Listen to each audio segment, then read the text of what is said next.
तो मेरे प्रिय विद्यार्थियों, अभिव्यक्ति और माध्यम के अंतर्गत कैसे बनता है रेडियो नाटक में पार्ट नंबर 4 में एक बार फिर से आप सभी का स्वागत है।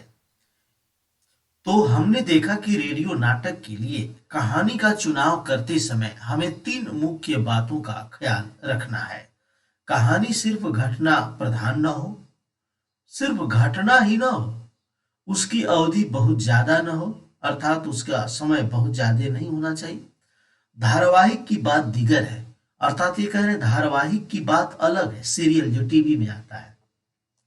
तथा पात्रों की संख्या सीमित अर्थात छोटा होना चाहिए। अब आती है बारी रेडियो नाटक लिखने की कि कैसे रेडियो नाटक लिखा जाए।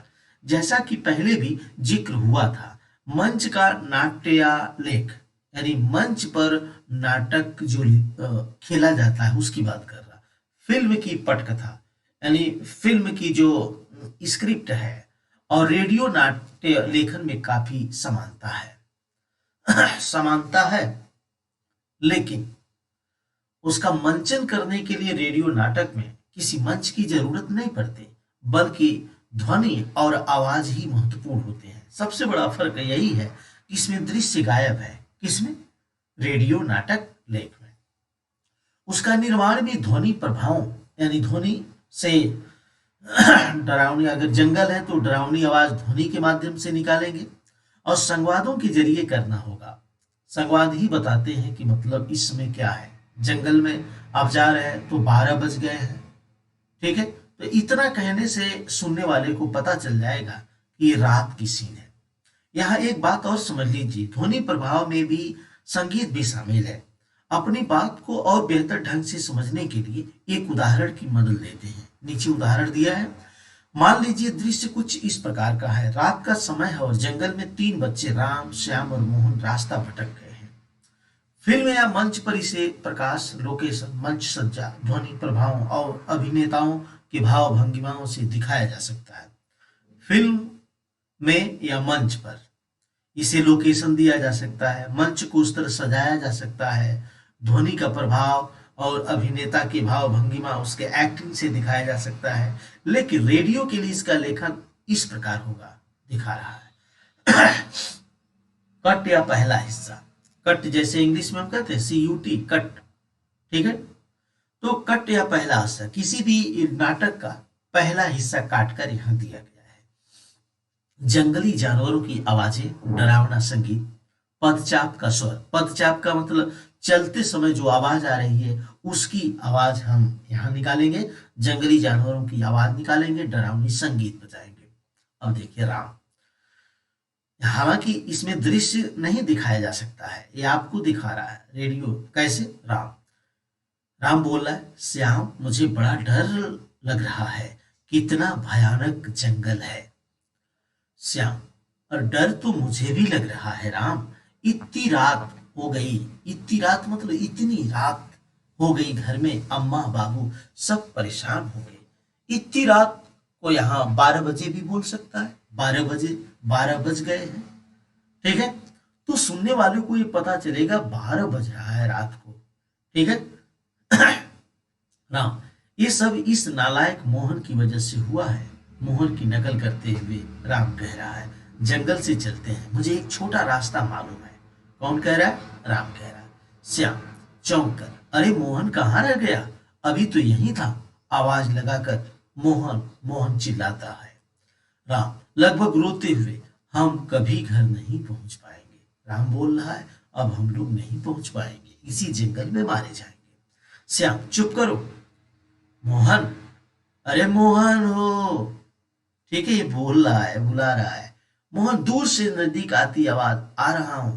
दूर से आते हुए बोल रहा है मोहन, आ रहा हूं, वहीं रुकना, पैर में कांटा चुभ गया था। नजदीक ही कोई पक्षी पंख फड़फड़ाता भयानक स्वर करता उड़ जाता है। राम चीख पड़ता है, चिल्लाता है। राम, श्याम बचाओ।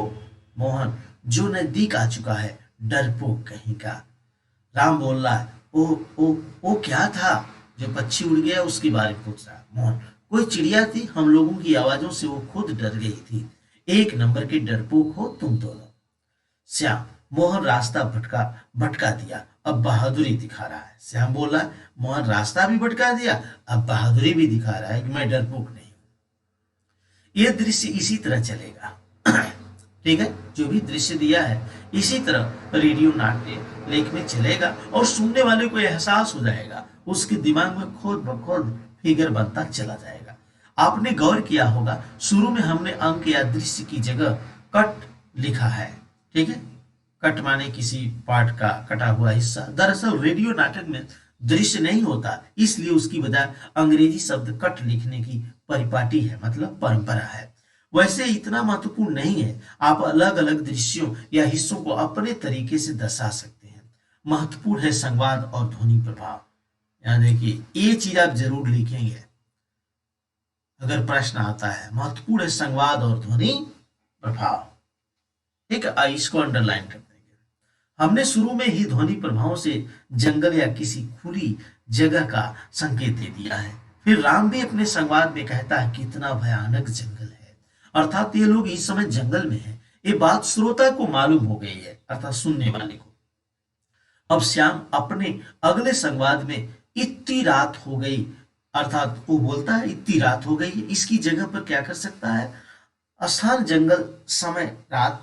अगर हमें समय और ज्यादा स्पष्ट करना है समय को, तो श्याम का संवाद इस प्रकार हो सकता था, रात के 12 बज गए हैं, घर में अम्मा बाबू सब परेशान होंगे। तो श्रोता को पता चल जाएगा कि रात को 12 बजे का सीन है।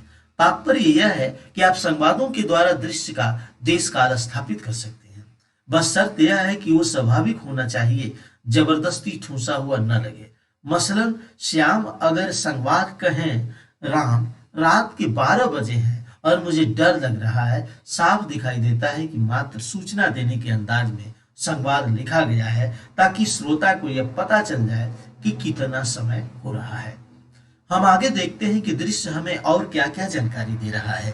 3 दोस्त हैं, राम, श्याम और मोहन।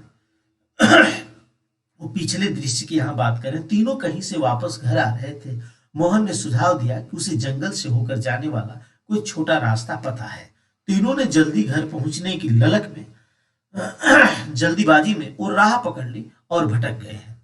हमें यह भी पता चलता है कि सबसे ज्यादा डरा हुआ राम है। डर श्याम को भी लग रहा है, लेकिन वो उस पर काबू करने की कोशिश कर रहा है। तीनों में सबसे बेफिक्र मोहन है।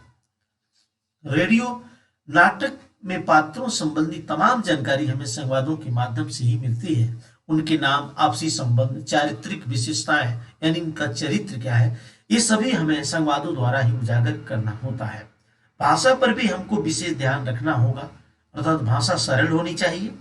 वो पढ़ा लिखा है कि अनपढ़ है, शहर का है कि गांव का, ठीक है, जो पात्र है क्या वो किसी विशेष प्रांत का है, अर्थात क्षेत्र का, उसकी उम्र क्या है, वो क्या रोजगार धंधा करता है। इस तरह की तमाम जानकारी उस चरित्र की भाषा को निर्धारित करेगी, अर्थात जैसा पात्र होगा उसी तरह की भाषा का चुनाव करना होगा।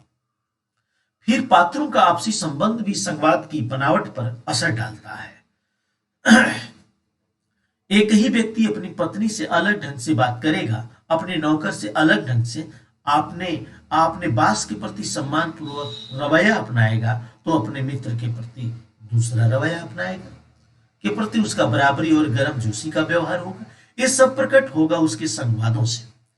यूं तो ये सब फिल्म और मंच के लिए लिखे गए संवादों पर भी लागू होता है, लेकिन रेडियो क्योंकि मूलतः संवाद प्रधान माध्यम है, अर्थात रेडियो क्या, मूलतः संवाद प्रधान माध्यम है, अर्थात संवाद की अहम भूमिका इसमें होती है, इसलिए यहाँ इसका खास ध्यान रखना होता है। संवाद से ही संबंधित एक तथ्य और है, ये विशेषकर रेडियो नाटक पर लागू होता है, क्योंकि रेडियो नाटक में कौन किससे बात कर रहा है हम देख नहीं पाते, इसलिए संवाद जिस चरित्र को संबोधित है उसका नाम लेना जरूरी होता है, ताकि श्रोता को पता चले। खास तौर पर जब दृश्यों में 2 से अधिक पात्र हों। इसके अलावा रेडियो नाटक में कई बार कोई पात्र विशेष जब कोई हरकत करता है, कोई एक्शन करता है, तो उसे भी संवाद का हिस्सा बनाना पड़ता है।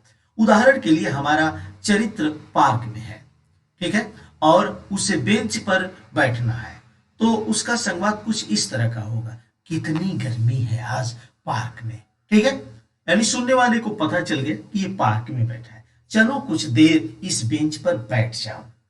ठीक है, वो बैठा नहीं है लेकिन इतना बोला कि श्रोता समझ गया कि ये पार्क में बेंच पर बैठने जा रहा, और आह की ध्वनि करता बेंच पर बैठ जाता है। उपरोक्त लिखी बातों को और बेहतर ढंग से समझने के लिए हम जगदीश चंद्र माथुर जी के नाटक के एक अंश को रेडियो नाटक में रूपांतरित करते हैं। तो नेक्स्ट पार्ट में मैं इसके आगे की चर्चा करूंगा। अभी इस कैसे बनता है रेडियो नाटक के अहम श्रृंखला में अभी बहुत कुछ बाकी है। वक्त है एक ब्रेक का। ब्रेक के बाद हम नेक्स्ट वीडियो में आपसे फिर मिलेंगे। जय हिंद, जय भारत।